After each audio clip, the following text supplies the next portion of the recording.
bienvenue à notre programme de la palabre. Ici, nous débattons des questions qui concernent la palabre traditionnelle chez les Bantous. Les fiançailles chez les Bantous, c'est la question du jour. Et pour en parler, nous recevons Miroura, qui est un orateur de longue date. Miroura, vous parlez quelle langue? Je parle Pounou et je suis Pounou. Mboloa. Mboloa. Voilà, merci d'être avec nous. Les fiançailles chez les Bantous, qu'est-ce que c'est? D'abord, première question, quelles sont les différentes étapes pour arriver au mariage?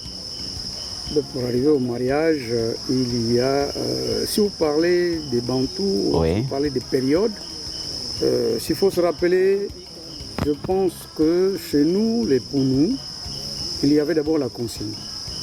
La consigne, c'était quoi? C'était qu'une femme est en grossesse et que pendant l'évolution de sa grossesse, quelqu'un se rapproche et vienne déposer une consigne en disant que si c'est une fille qui sort de ses entrailles, ça va être l'épouse de mon fils ou mon épouse. Voilà. Et après cela, il fallait déposer quelques présents pour les présentations et qui déclinaient vers le mariage. Mais aujourd'hui, il y a les présentations. Oui. En gros, avant les présentations, il y a l'annonce. Oui. L'annonce. Qu'on appelle le cococo. Oui. Oui. Donc il y a l'annonce. Après l'annonce, il y a les présentations. Oui. Et il y a les fiançailles et le mariage. Voilà, finalement, puisqu'ici nous parlons des fiançailles, il y a quand même une différence entre les présentations et les fiançailles. Oui, il y a une grande différence entre les Oui, laquelle? C'est laquelle? La première chose, partout qu'on doit être, on doit se présenter. Oui. Or, les fiançailles, lorsqu'il y a présentation, il n'y a pas transfert de responsabilité. Oui. Or, lorsqu'il y a fiançailles, les fiançailles, c'est un petit mariage. Et il y a une petite dose de transfert de responsabilité du père vers le futur fiancé. Par exemple? Par exemple, désormais, si l'enfant apprend, c'est vous qui êtes le fiancé qui prenez en charge désormais ses études, partiellement bien sûr. Or, du côté de son habillement, c'est vous. Je veux dire, au niveau de sa vie, ces soucis, vous prenez une partie et le père a une partie. Mais sinon, l'enfant est encore sous les ailes de son père. Les présentations, il n'y a pas le transfert de responsabilité. Une autre personne peut venir demain se présenter. Et une autre peut venir encore demain, le lendemain. Donc il n'y a pas le transfert de responsabilité lorsqu'il y a présentation. C'est tout simplement une présentation, comme si vous étiez sur la voie publique. Bonjour, tu t'appelles X. Bon, quand vous rencontrez demain, vous pourrez faire pareil. Et quelqu'un d'autre peut passer. C'est un peu cela. Donc il y a une différence entre les présentations et les fiançailles. Donc en gros, on se présente et le fiançailles, c'est le petit mariage et il y a le mariage. Mais on peut s'en passer des fiançailles, mais on ne peut pas s'en passer des présentations. Ouais. Voilà. Et finalement, quels sont les présents lors des fiançailles? Ça dépend. Sachant que nous sommes des Bantous. Oui, au niveau des Pounous, les présentations, l'ancien temps c'était des bouteilles. Je veux dire une bouteille très propre, avec ou sans bouchon. Une calebasse très propre. C'est un présent qu'on venait donner au père pour pouvoir prouver l'amitié auprès de cette fille. Ça, ce sont les présentations. Et ça découlinait du côté du mariage. Lorsqu'on parlera de mariage, on va développer tout cela. Sinon, c'est une bouteille très propre qui était vraiment si précieuse à l'époque qu'on ne pouvait pas toucher, que n'importe qui ne pouvait pas utiliser, et qu'on utilisait seulement pour mettre le vin de palme de là-haut, que nous on appelle chez les Pounous malam, chidingib, malam.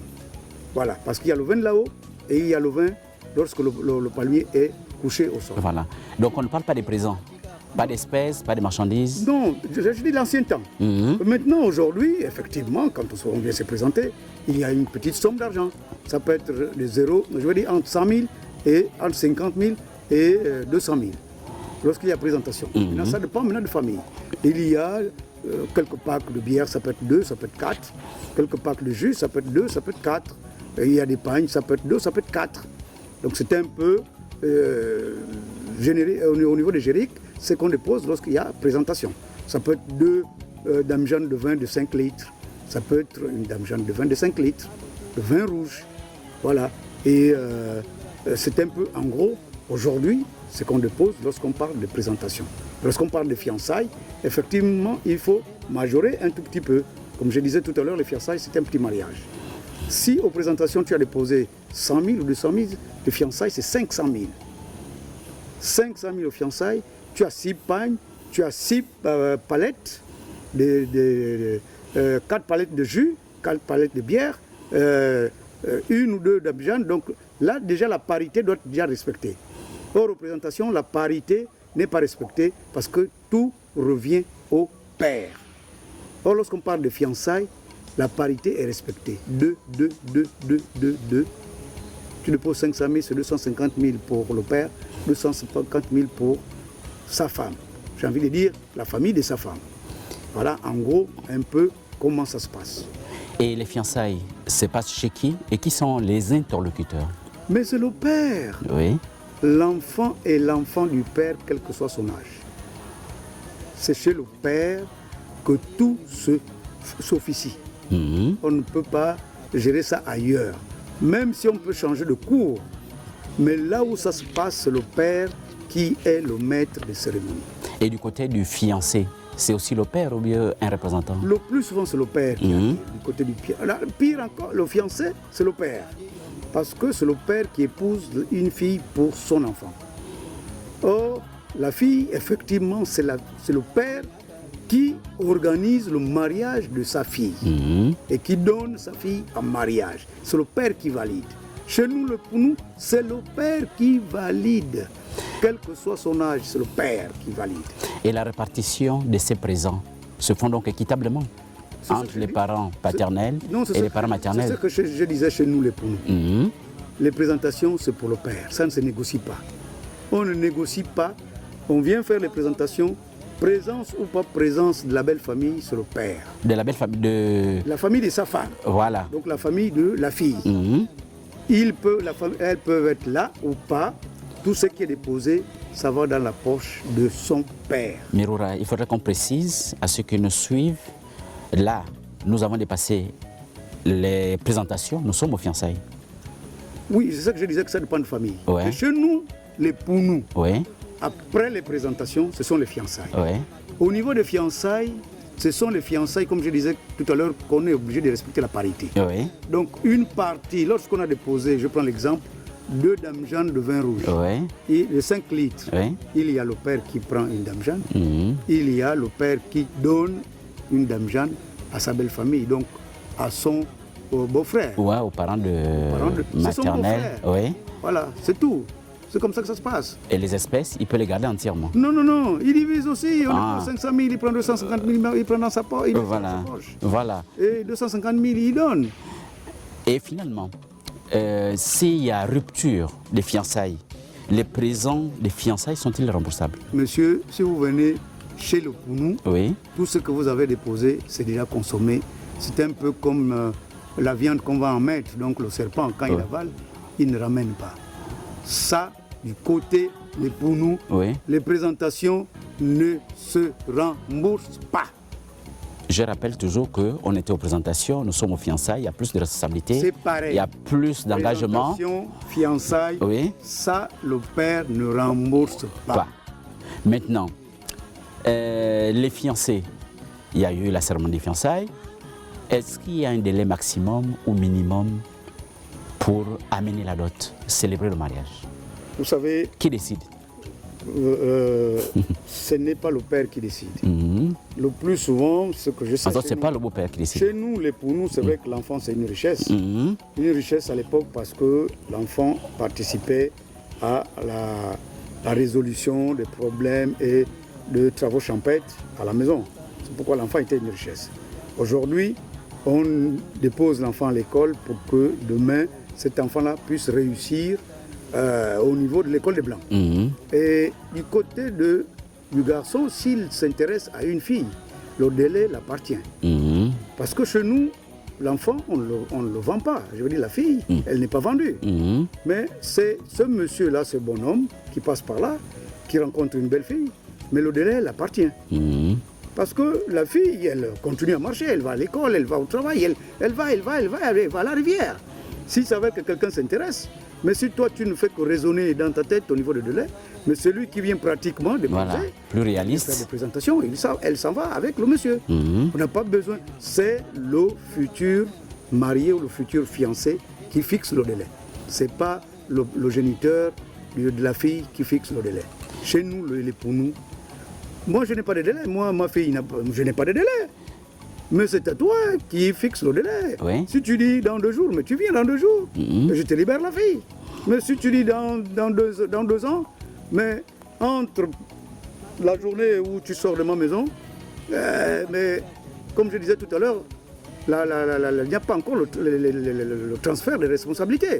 Donc, s'il y a un autre qui vient, mais papa, je m'intéresse à votre fille, ben, qu'est-ce que je fais? Je lui demande à la fille, tu es pour? Si elle dit oui, ben, elle s'en va. Donc, c'est à toi de te précipiter. Finalement, Miroura, on sait que malheureusement, le jeune garçon et la jeune fille sont fiancés. Il arrive malheureusement qu'il y ait rupture. Pour revenir à la rupture, quelles peuvent être les conséquences au niveau des familles, surtout l'image? Nous sommes quand même les Bantous.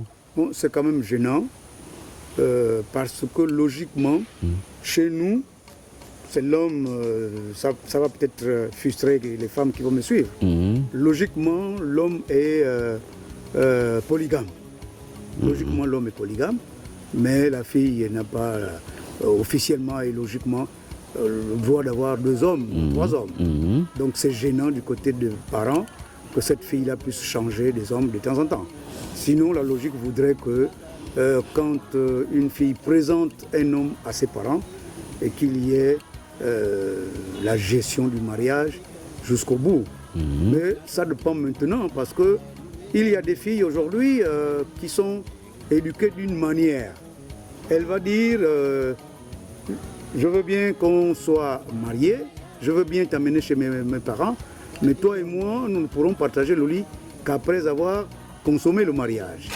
Alors, lorsque le mariage va être consommé et que lorsqu'ils vont constater qu'ils vont aller au lit et qu'il y a d'autres situations qui vont peut-être pousser à la fille de ne plus accepter le mariage. Il y a d'autres raisons. Donc, comme je disais tout à l'heure, il y a le chic, il y a le choc et il y a le chèque. Tout le monde sait ça du côté des filles. Je veux dire du côté des femmes. Donc, c'est quand même gênant. Mais sinon, la logique voudrait que la fille amène un seul homme du côté de son père. C'est l'éducation. Voilà. Jusqu'au bout. Jusqu'au bout. Et finalement, Miroura, peut-on se passer des fiançailles et aller directement au mariage?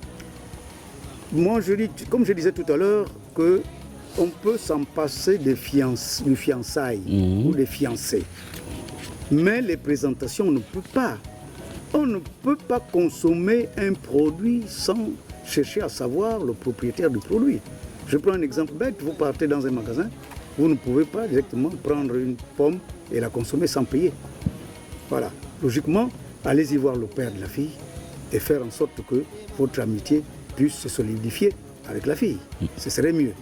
Or, vous sautez les présentations, aller en mariage, j'ai envie de dire, c'est un péché. Ce n'est pas logique. C'est une trahison. Et ce n'est pas respectueux. On peut considérer que c'est un conseil que vous donnez aux jeunes hommes? C'est un conseil que je donne à tout le monde, pas seulement aux jeunes hommes, parce qu'il y a des vieilles personnes aussi qui souhaiteraient se marier. Il a divorcé, ou elle a divorcé, ou il y a eu décès. Alors, le monsieur souhaiterait se marier, ou la dame souhaiterait se marier. Il est souhaitable quand même d'aller voir le père de cette dame-là, ou même si le père est décédé, les parents, d'aller voir les parents de ce monsieur. Que de s'entêter, à se fréquenter à deux. Consommer sans la permission des responsables du produit. Sachant que notre culture bantou ne permet pas ces comportements. Absolument. Vous savez, je vais vous donner une petite anecdote. Moi, j'ai vécu dans un village. J'ai grandi dans un village, tu vas en forêt, tu trouves un fruit. Mais tous les fruits ne sont pas consommables. Exact. Alors, quand tu ramasses un fruit, ça peut être propre et tout ça. Très bien. Mais ramène le fruit au village pose la question à ton père que j'ai trouvé ce fruit, est-ce qu'il est consommable et comment ça s'appelle? C'est la même chose du côté des femmes. Ouais. Quand tu trouves une belle femme, cherche à savoir son père. Très bien. L'arbre qui a produit ce fruit. Est-ce qu'elle est consommable? Ben voilà.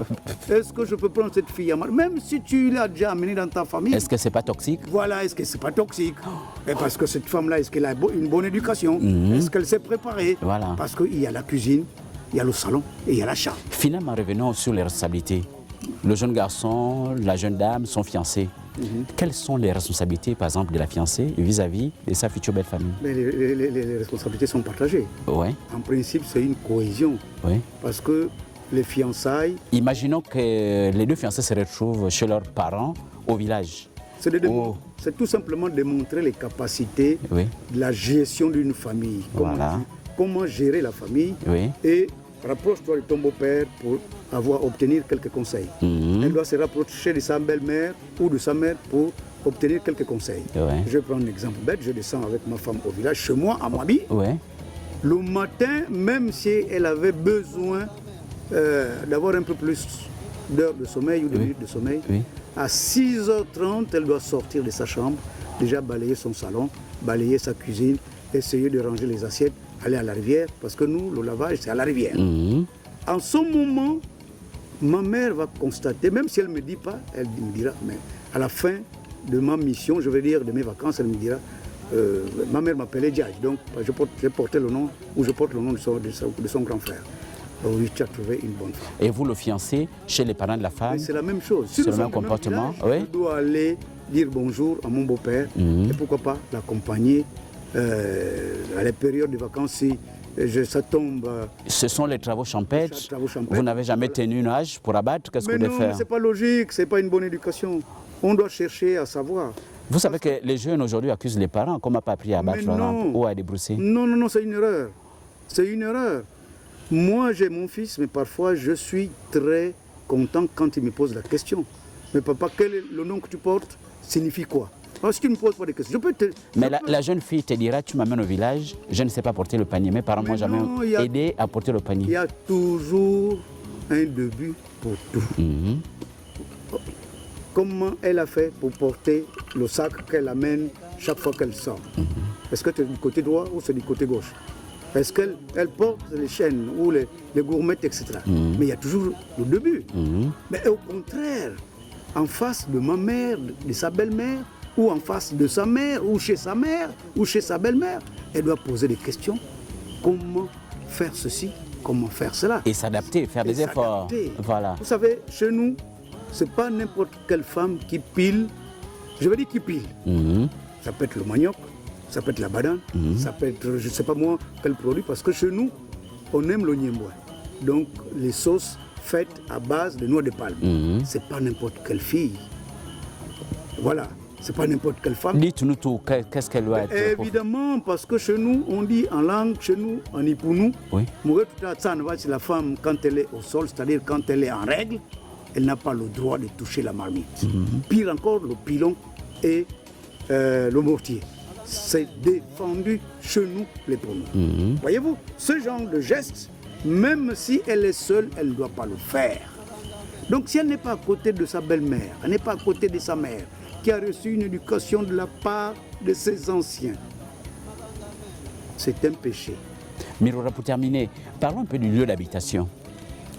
Le jeune garçon, la jeune fille sont fiancés. Chez les Bantous, on remarque que les enfants, même à un certain âge, 35 ans, 40 ans, sont toujours chez les parents. Quel commentaire? Chez nous, les Bantous, j'ai envie de dire, chez nous, les Pounous, la maison du père, c'est la maison de son fils. La maison de son fils, c'est la maison du père. L'enfant appartient, surtout du côté de l'homme. Du côté de l'homme, si je fais un garçon, ce garçon-là, ma maison, c'est sa maison. Sa maison, c'est ma maison. Mais si c'est une fille, lorsqu'elle va en mariage, elle n'est plus chez moi, elle est sous le toit de son mari, de son fiancé. Soyons plus pratiques. Ok. Mais quand le petit garçon est chez moi, effectivement, c'est logique qu'il reste avec sa fiancée chez moi. Parce que le plus longtemps possible. Le plus longtemps possible. Mais en ce moment, là c'était, comme je disais, chez nous les Pounou, j'ai construit à côté, cet enfant-là doit construire à côté pour perpétuer tout ce que j'ai fait. Et garder le village, comme on dit. Comme effort pour garder le village, effectivement. Oui. Mais aujourd'hui, effectivement, l'enfant doit essayer de voler de ses propres ailes, doit construire sa maison et construire sa nouvelle famille. Doit essayer ou bien il doit le faire? Non, on doit le faire. Ou compter sur l'héritage? Un enfant qui ne fait pas mieux que son père, ce n'est pas logique. L'enfant doit faire mieux que son père. Vous voyez... Est-ce qu'il n'y a pas un risque d'interférence, le fait d'habiter chez les parents? Non, il y a un problème de popote, il y a un problème de se mêler des choses qui ne regardent pas les uns les autres. Si c'est dans la même maison, ça peut gêner. Oui. Mais si c'est dans la même concession, chacun a son appartement, quand ma femme crie, ma belle-fille n'est pas obligée d'écouter. Mais parfois c'est dans la même maison. Mais oui, mais ça gêne aujourd'hui. Oui, parfois c'est dans la même maison. Ça pouvait gêner. Oui. Parce que quand mon fils bat sa femme, je n'ai pas besoin d'aller intervenir.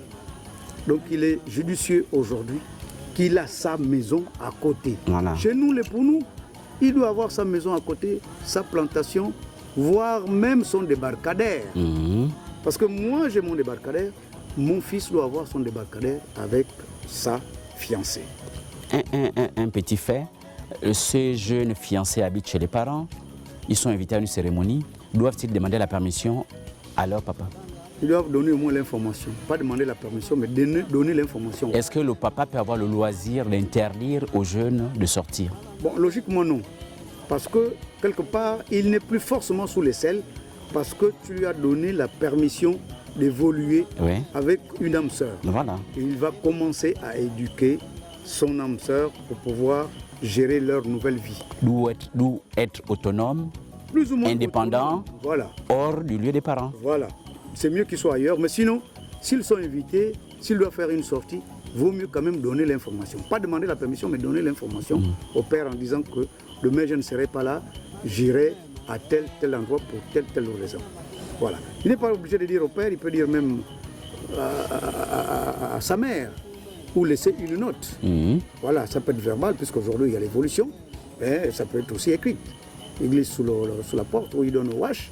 Nous qui avons des hommes qui nous aident à gérer les concessions, bon, ben, tu laisses la note avec le wash et le monsieur qui gère la concession en disant que quand papa va rentrer, il faut lui donner cette note. Au moins, papa va prendre connaissance. C'est mieux. C'est l'éducation. C'est vraiment l'éducation. Voilà. C'est mieux que l'enfant prouve au père que lorsqu'il va sortir de sa concession, désormais, il va transmettre cette éducation à ses enfants. Voilà. Merci Miroura. À l'intention des fiancés, ils ont été édifiés. C'est vrai qu'il y a bien des choses à dire, mais nous avons parlé de l'essentiel. Donc, à chacun de prendre ses responsabilités. Nous vous remercions. C'est sûr qu'à la prochaine occasion, nous parlerons d'autres sujets. Et nous remercions les uns les autres pour leur fidélité à ce programme. Nous vous invitons pour la prochaine occasion, pour un autre numéro. C'est plutôt moi qui vous remercie, parce que la culture, c'est ce qui reste lorsqu'on a tout oublié. Merci. Aujourd'hui, pour les uns, vous allez m'excuser, parce que le blanc a fait en sorte que, il nous vide de tout. Qu'on oublie tout. Je dis bien qu'il nous vide de tout, qu'on soit à son image, qu'on réfléchisse comme lui, qu'on pense comme lui, qu'on mange comme lui, qu'on fait tout comme lui. Or, nous avons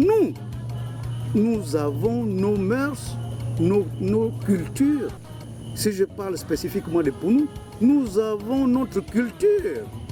Si on oublie tout, qu'est-ce qu'on va laisser aux enfants? Même s'il y a des choses qu'il faut abandonner, mais il y a des choses qu'il faut conserver. Mais abandonner quoi? Qu'est-ce qu'on doit abandonner? Qu'est-ce que l'autre a abandonné?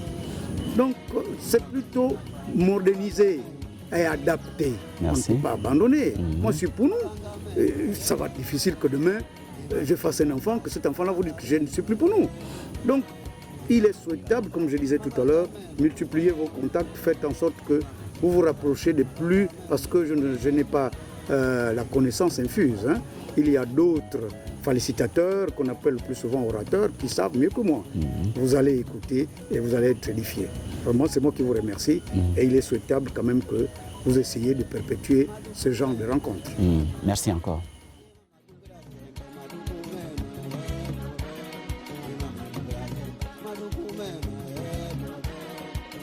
temperature.